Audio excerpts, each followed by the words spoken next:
think the first question is the most obvious, but also the most important. How is Rome today, 1 year after this tornado touchdown? I think Rome is in a good spot. I think that the effects of it, the ability of them to come together as quickly as they did with all of us, and the fact that they've survived, and I think a big factor, obviously the fact that no one was seriously injured or whatever, played a major part in it. There are still the hurting about what was, the change in the skyline, the change in the streetscapes that, need to be rebuilt. But all in all, if you didn't know a tornado had happened without looking at the remnants of it, you probably wouldn't know. I'm glad you mentioned the cityscape and the streetscape, because that leads into the next question of what has changed about Rome. And I guess I mean that both structurally and the population. I think, some of the skyline, because, there were a couple, the skyline of Rome had, 3 or 4 prominent churches with large steeples, and a couple of them are gone. And it changes the look as you're driving it. And that's one aspect. Going down a lot of the streets that have no trees at all is kind of and we, I think you take it for granted because it's just the way, you live in a neighborhood and there's trees, at least, especially in upstate New York and anywhere. Now you go to other parts of the country or you go to different developments and, it's a little less clustered. But you go down some of these streets and either there are no trees and the ones that are there are just lopped off at the top or are remaining stumps until they get cleaned up. So there's that, piece of it. Some of the parks have lost a lot of green space in terms of trees and such, and so look a lot different. So, and then of course there's the pockets of which some places are missing that have been demolished, some that are still rubble and need to be demolished. So there's a little bit of everything. I think the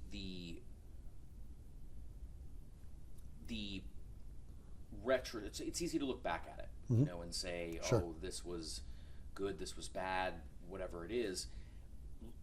Having now the hindsight of a year, what was learned in terms of any emergency management changes or issues that came up that you guys now can look back and say, this is what we've changed since the tornado that will better prepare us in the future?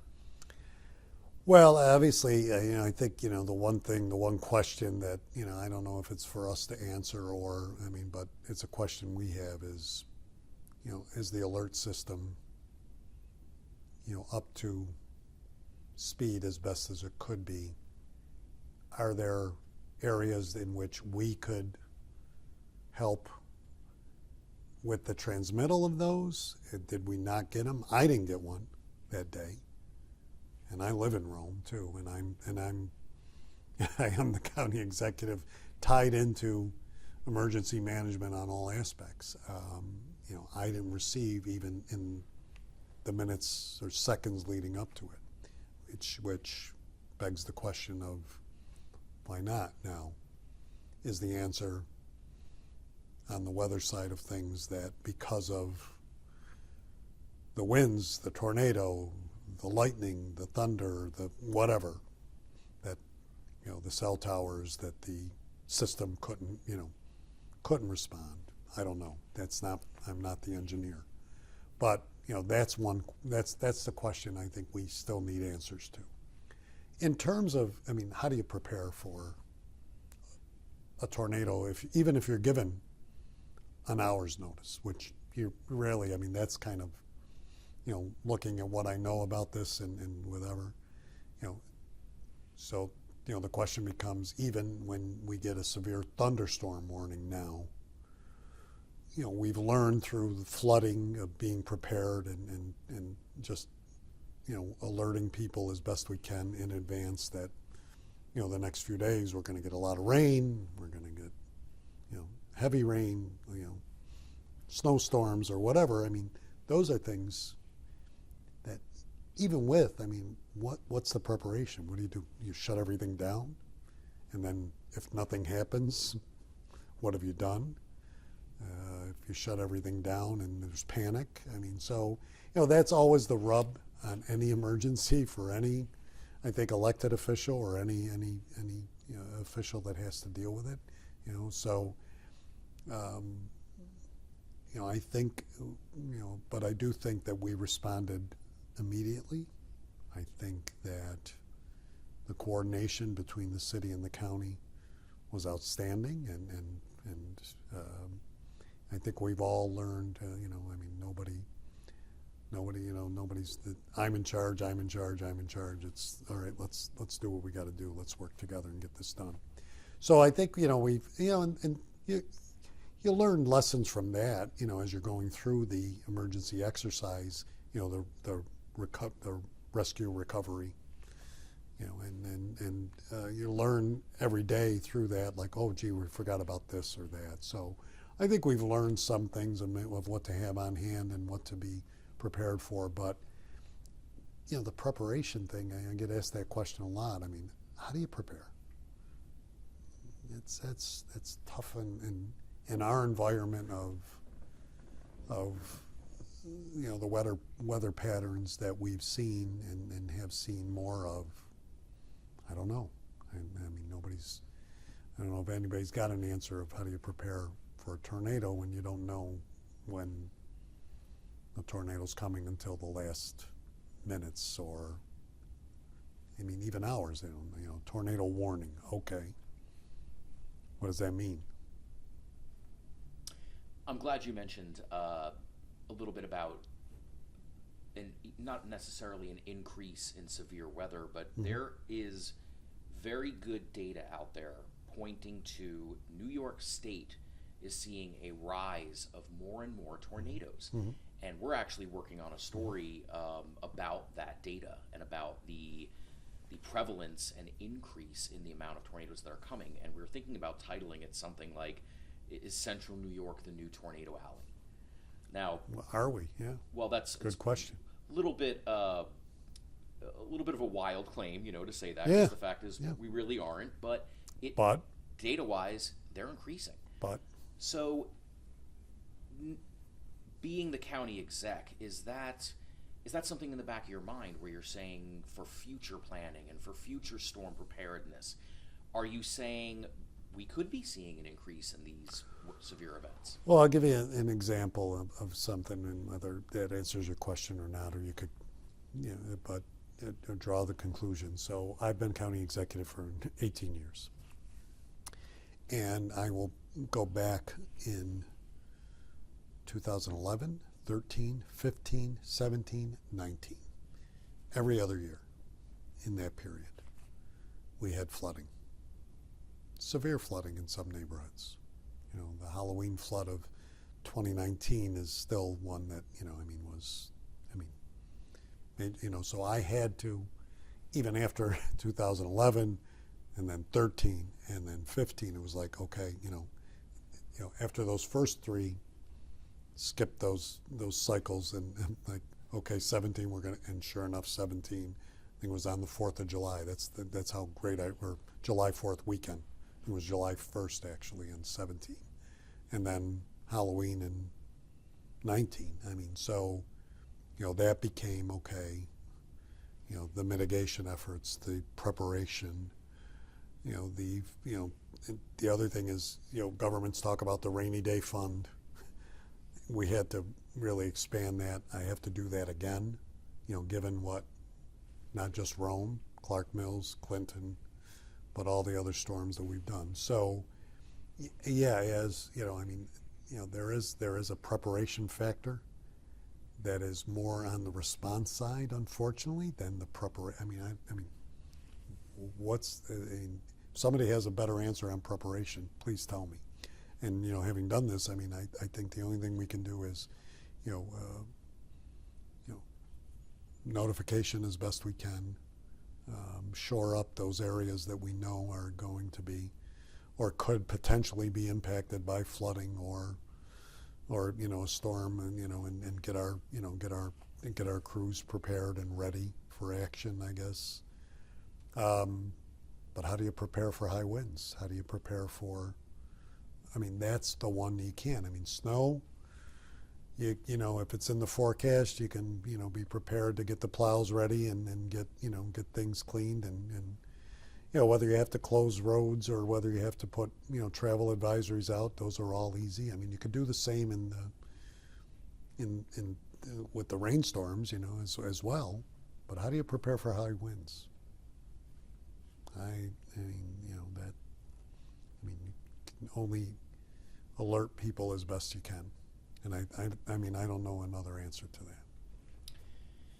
You're the weather guy. Tell me the answer. Is there any talk of, this is a total hypothetical, Yeah. but you mentioned high winds. Is there any talk of changing building codes, building standards, or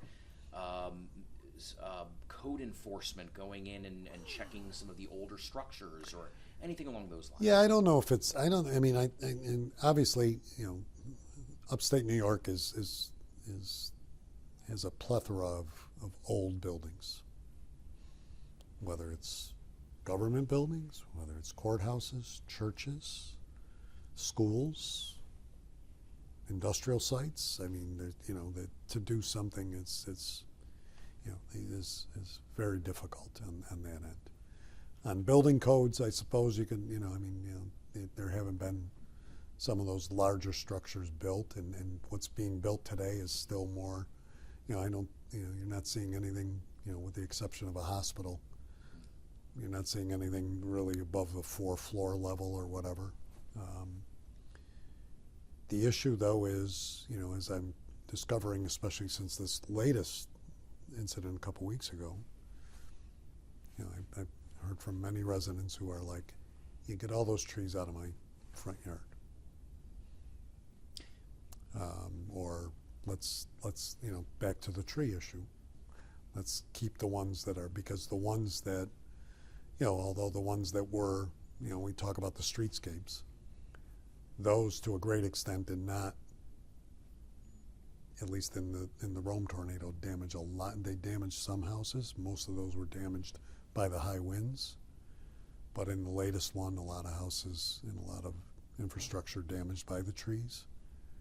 So where they are is something we can, but there again, you're talking thousands of trees. So it really is, something that you can look at in the context of, certain neighborhoods and where it is that the city, whatever city, whether it's Rome, whether it's Utica, whether it's the town of New Hartford or Kirkland or wherever, that, okay, let's look at, let's make sure that if we are building, what's the landscape look like around it and what are we doing? I guess those are things that you could do and you could advise, but it's pretty intense. It's still a pretty large undertaking.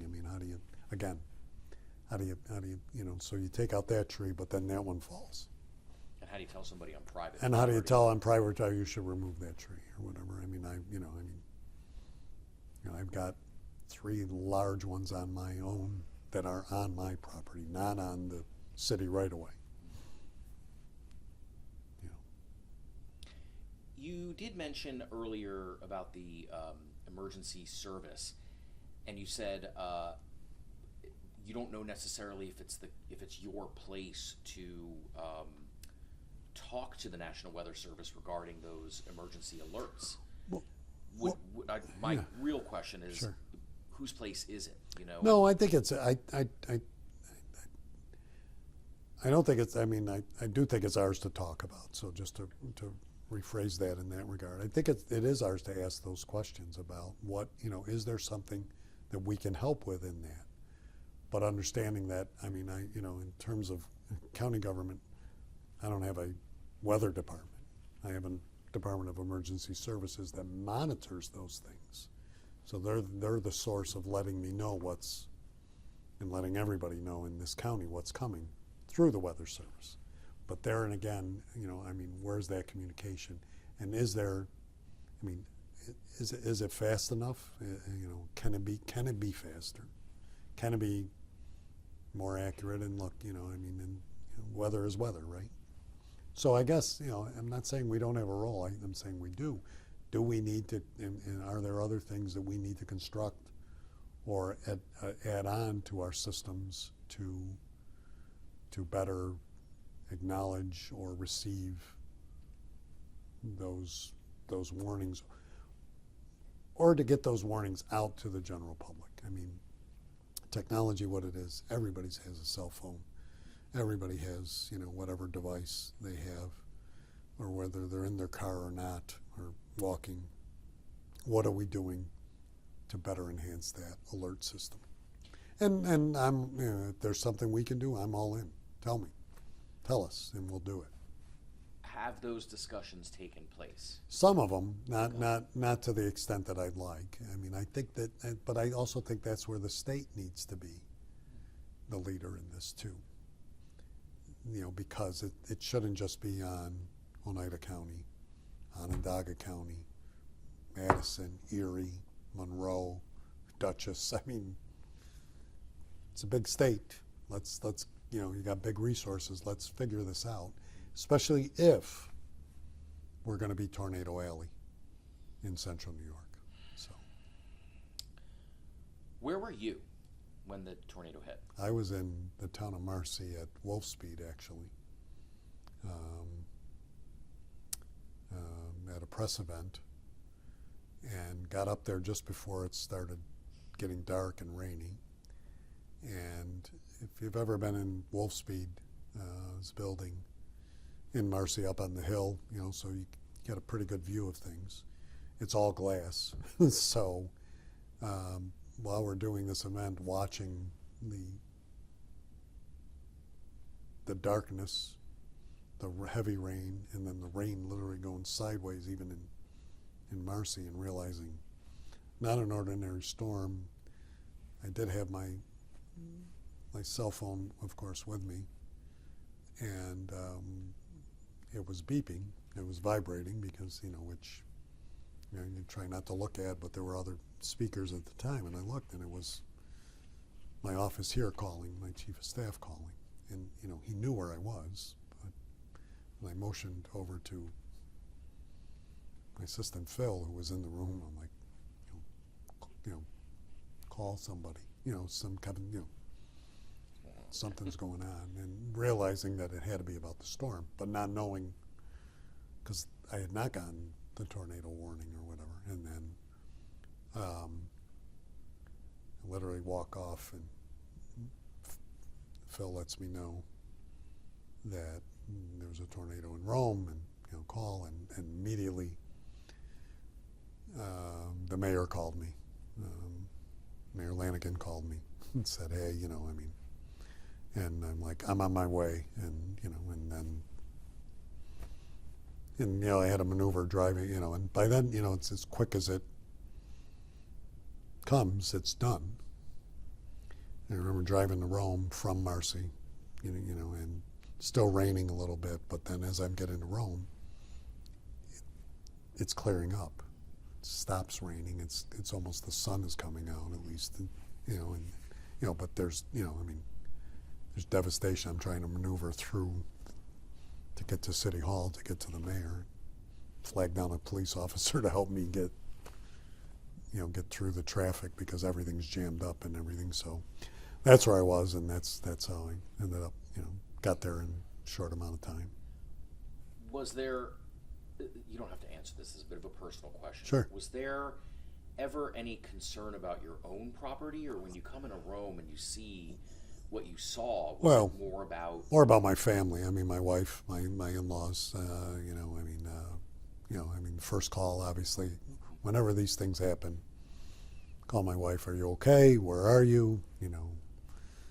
Where's your parents? I don't have don't have children, so it was like, okay, where's everybody? And is everybody, I mean, is that, first, are you okay? Second, you have power, the house damaged, anything happen, that's the secondary. Property, like everything, property you can replace, family you can't. So that's the first question. And then, and then thereby checking, or everybody checking on everybody else too. So that was the first, the first thing. Yeah. It's just interesting that, the people who lost homes and lost everything, they only had the shirt on their back. Here's the county exec who is in the exact same boat. Yeah, yeah. And I think that adds to the sense of community. And here was the other thing, in addition to, the family and the fact that I live there, and some of my family does, or some of my family does as well, and we have offices in Rome. Where are my people? Where are they? Are they safe? Did they get hurt? And our buildings got damaged severely, and where were they? And and are our employees okay? So that's that's the second family, right? Or part of the so all of that, everything's running through you. In driving to, and that was the difference in this, where we got impacted as a government too. I mean, whereas, we're the response to emergencies. Now we're in the middle of the emergency because we got hit too. So now we're dealing with both aspects of it. Like, okay, our buildings are down, power's out all over the place. So now we're, plus power's out everywhere. Our house is included and everything, so it's like, okay, where do we go? And that's when, we're at City Hall. I get to City Hall, talk to the mayor, and I mean, talking, meeting, and like, we got to get out of here because we don't have power, we don't have resources. So it's like, what's operational? So we shoot up to Griffiths, to the airport. Our office is there, which has not been. Had some impact on some of the damages, but not power-wise. So we've got a place where we can go and set up the command post and operate out of there. So that's all happening in those literally first minutes after, and we set that up relatively within an hour, 2 hours time. So 0 fatalities is amazing. Amazing. Just seeing the completely amazing. What do you attribute that to? Or is that I don't know. Luck. Because in the waiting, or in the minutes after, even with all of the calls to police, fire, and everybody, and EMTs and everything, or emergency because power's out, cars are down, streets are blocked, houses, whatever. And even as we start going through those streets and even as the police and fire are going through, there's cars under rubble. Are you going to find somebody in it? There's houses and buildings. Are you going to find somebody, alive or not? So luck. Crazy. I only have a few more here. Okay. Funding, state funding, federal funding. When things like disasters like this happen, obviously there's emergency declarations, disaster declarations.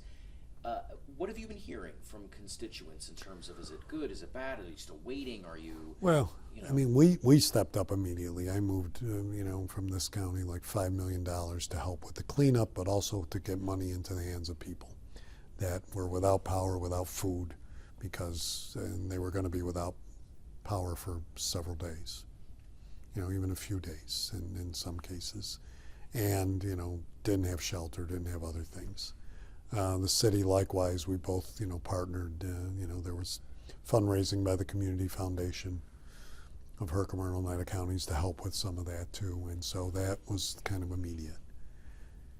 Yeah, the state needs to be better prepared in that end, because. And the federal government, forget about FEMA. There's not even any purpose in talking about it because of the crazy formulas and thresholds which are unrealistic for small communities to have the fact that Rome, a community of 30-some thousand people, has to have millions of dollars of damage before FEMA even peeks their head in. That's the shame of it, because that's the first question from every resident. Is FEMA going to help us? You can't answer it. The state needs to be better prepared in those instances. The mayor and I had to literally pull teeth to get the state to send some money our way in those early days. And it still took forever to get money to help with the cleanup, to help with demolition, to help,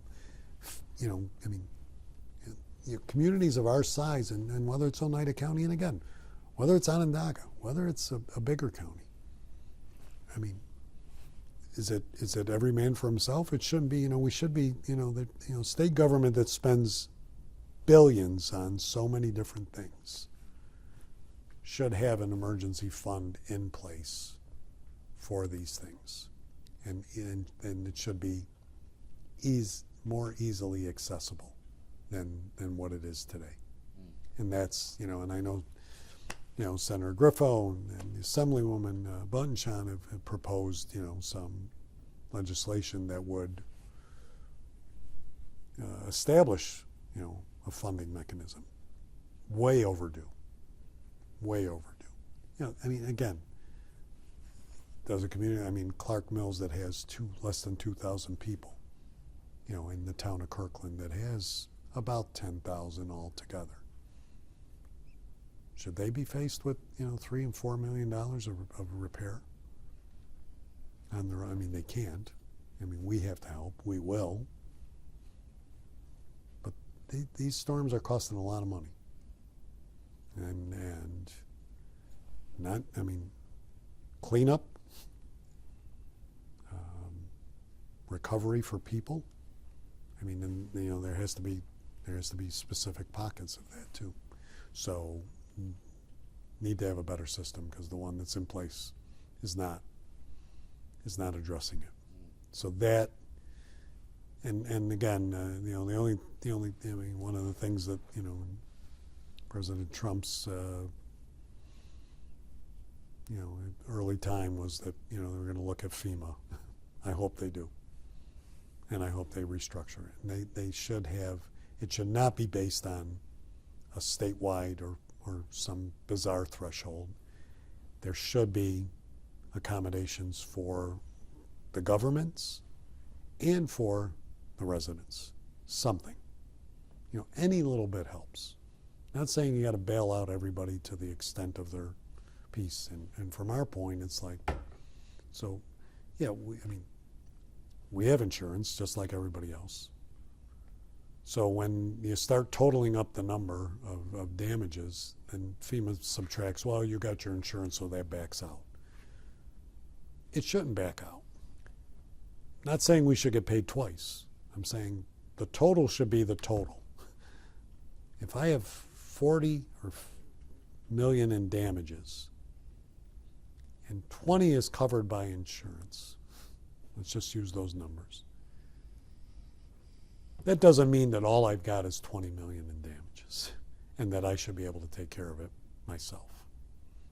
That's not the way FEMA should work, in my opinion. But then again, I'm not the president, I'm not in Congress, I'm not the FEMA, but that in and of itself is just the most bizarre piece. It's like, it's like what nobody wants to hear. Well, you got insurance. Well, yeah, I do, but there are other pieces here. Anyway, that's that. I would leave it at that. Okay. I think this really might be my last one, and then I've got some, I don't want to say rapid fire questions, but more like statistical things. Sure. Is Oneida County better positioned now than they were a year ago? Should another severe weather event come through? I think we are. I think we've, I think we have been, because, like I said, with the flooding that we've experienced, and look, let's be honest, even though it's not weather related, we went through a pandemic in which preparation, again, these are these are the pieces, and one of the things that I've instituted with my administration, or through my administration with my staff, is just the very nature that, you know, we respond to emergencies, and we're ready in that instant. And you know, and like I said, from everyone you learn a little bit more, and you advance a little bit more in terms of what you're preparing for. I think we are. I think, you know, again, you know, we showed it a couple weeks ago again, unfortunately. You know, a little different, but nonetheless, you know, on a smaller scale. But nothing's on a smaller scale in terms of lives and property. But we responded, and I think we're well positioned to do that. But it's going to get, you know, it's going to require more, and back to the funding piece. You know, I've got to prepare a budget again, you know, in the next couple months for next year, and so that's going to be a big factor in, you know, in preparation. Like, I'm going to need to put some more money aside for this, because I don't know what next year is going to bring.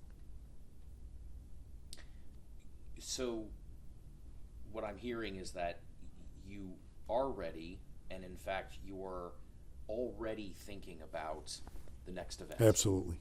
And you're unfortunately thinking about the next event next week, thinking about the next event next month, and you know, and thinking about the winter again that we just won. Have to. That's part of what we do. Yeah. Okay. Right. Is there anything else that you want to add in terms of just either the retrospect or? No, okay. I think we're good. So then, and again, I don't know if you could even answer these. These are kind of just Sure. statistical number things here.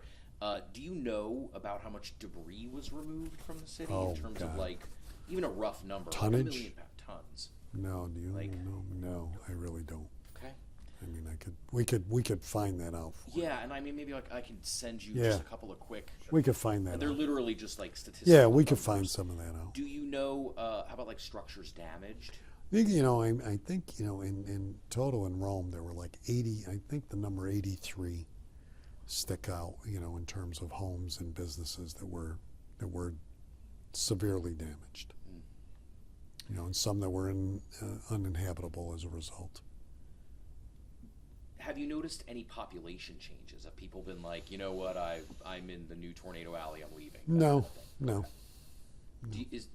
Does that speak a little bit to the resilience of the people? Yeah, I think so. I think, you know, I mean, you know, I think just, you know, people, you know, preparing to generators, you know, big thing. You know, generators popping up where you know, we're always in more of the rural areas, now in the cities, and in the more clustered areas, tree clearing, other preparation. So, yeah.